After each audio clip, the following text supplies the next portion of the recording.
ഇന്നുണ്ടാക്കാൻ പോണത് പോത്തിന്റെ ലിവറാ. 1.5 കിലോ മേടിച്ച്. ഇടയ്ക്ക് അങ്ങനെ മേടിക്കാറുണ്ട്. ഇവിടെ 1 കിലോയ്ക്ക് 200 രൂപ. 1.5 കിലോ മേടിച്ചു. അപ്പൊ അത് കഴുകാം, നമുക്ക് കാണിച്ചു തരാം.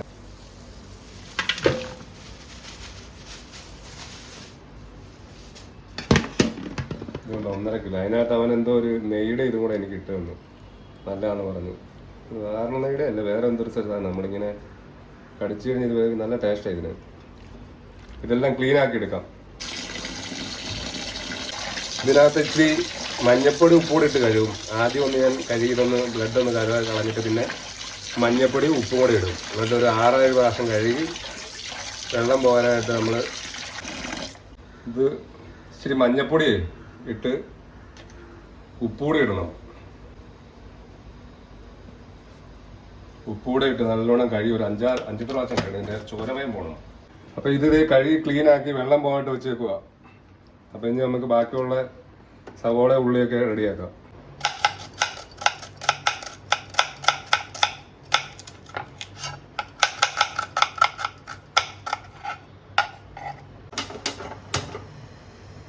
ഇപ്പോൾ ഉരുളി വെച്ചു. ഇനി സവോള വഴറ്റിയിടും. ഇച്ചിരി എണ്ണ കൂട്ടി ഒഴിച്ചേക്കാം. കടുകിടുവാണ്.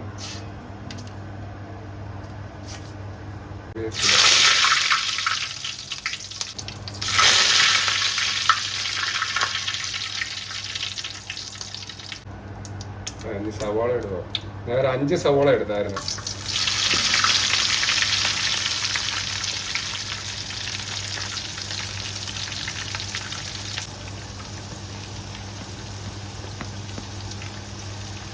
ഇഞ്ചിയും വെളുത്തുള്ളിയും ചെറുതായിട്ട് അരിഞ്ഞു വെച്ചതാണ്. ചെറുതായിട്ട് ചതച്ചിട്ട് ഇനി വേറെ പേസ്റ്റ് ഞാൻ ചേർക്കുന്നുണ്ട്. ഇതൊന്ന് ഇളക്കി പിന്നെ വഴക്കിലെങ്ങനെയാണ്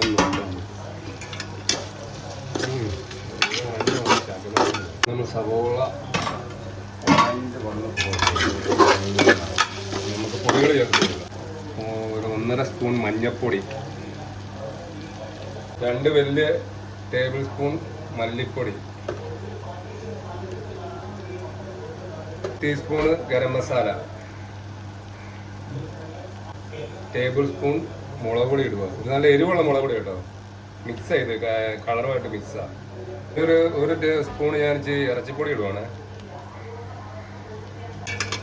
ഒന്ന് ഇളക്കി റെഡിയാക്കണം. ഇത് ഞാൻ വേറെ കോപ്പി ഒന്നും ഇവിടെ എൻ്റെതായ സ്റ്റൈലിലുള്ള കറിയാണ് ഞാൻ വെക്കുന്നത്. ഞാനെല്ലാം എൻ്റെ ഒരു പൊടിയൊക്കെ ഒന്ന് മൂത്ത് നമുക്ക് നല്ല മണം വരുന്നുണ്ട്. ഇനി നമുക്ക് ലിവർ ഇട്ട് കൊടുക്കാം. ഞാൻ ലിവർ ഇവിടെ വെള്ളം പോകാണ്ട് വെച്ചേക്ക് വരണം. അന്നേരം വെള്ളമുണ്ട്. വെള്ളം കുറേ പോയി എന്നാലും ചെറുതായിട്ട് കാണുമായിരിക്കും. അപ്പം അതങ്ങ് ഇട്ട് കൊടുക്കുക.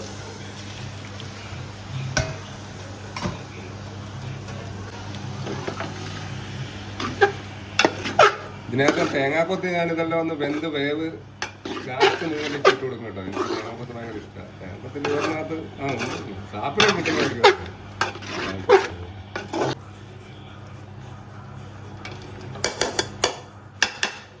ശകലം വെള്ളം കൂടെ ഒഴിച്ചു കൊടുക്കും. ചൂടുവെള്ളമാണ് ഒഴിക്കുന്നത്.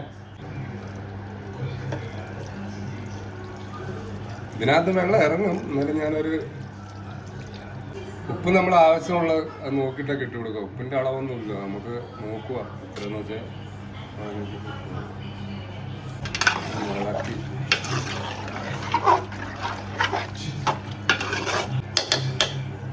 ഏത് പരിവായെന്നൊന്ന് നോക്കാം നമുക്ക്. വെള്ളം തട്ടിയിട്ടില്ല കേട്ടോ. ഇച്ചിരി അത്ര വെള്ളം ഒഴിക്കണ്ടായിരുന്നു കേട്ടോ. തട്ടിക്കോളും. ഇത് വേഗം ഇച്ചിരി സമയം എടുക്കും. അധികം വെന്തുപോയ ചള്ള. ഇതൊരു കിറകിറാന്നിരിക്കണം. അപ്പം ചൂടം വെക്കാൻ തുറന്ന് വെക്കാം.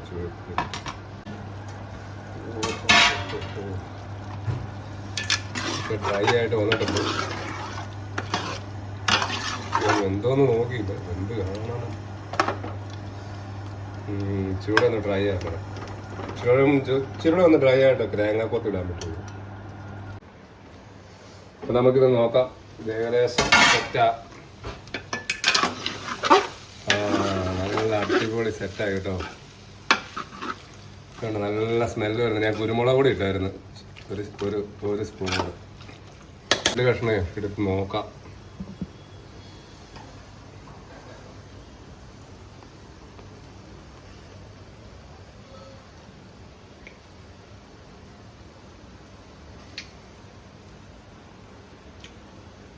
സൂപ്പർ ടേസ്റ്റ് കേട്ടോ. നല്ല ഡ്രൈ ആയി, നല്ല കടിക്കാൻ നല്ല സുഖമാണ്. ഒരു മീഡിയം എന്ന് പറഞ്ഞാൽ നമുക്ക് കടിക്കുമ്പോൾ ചെറുതായിട്ട് കട്ടി വേണം. അടിപൊളി ടേസ്റ്റ്. നല്ല കഴിച്ചത് അതുകൊണ്ട് ഈ കരൾ കഴിക്കുന്ന നല്ല നമ്മുടെ ശരീരത്തിൽ ഒത്തിരി ഗുണങ്ങളുണ്ടെന്ന് പറയുന്നത്. മാസത്തിൽ ഒരു പ്രാവശ്യമൊക്കെ മേടിച്ചു. ഞാൻ മാസത്തിൽ ഒരു പ്രാവശ്യമൊക്കെ ചിലപ്പോൾ 2 മാസം കൂടെ മേടിക്കാറുണ്ട്. ഒത്തിരി നമ്മുടെ ശരീരത്തിന് ആവശ്യമുള്ള സംഭവങ്ങളൊക്കെ കിട്ടുന്നതാണ്. നല്ല അടിപൊളിയായി.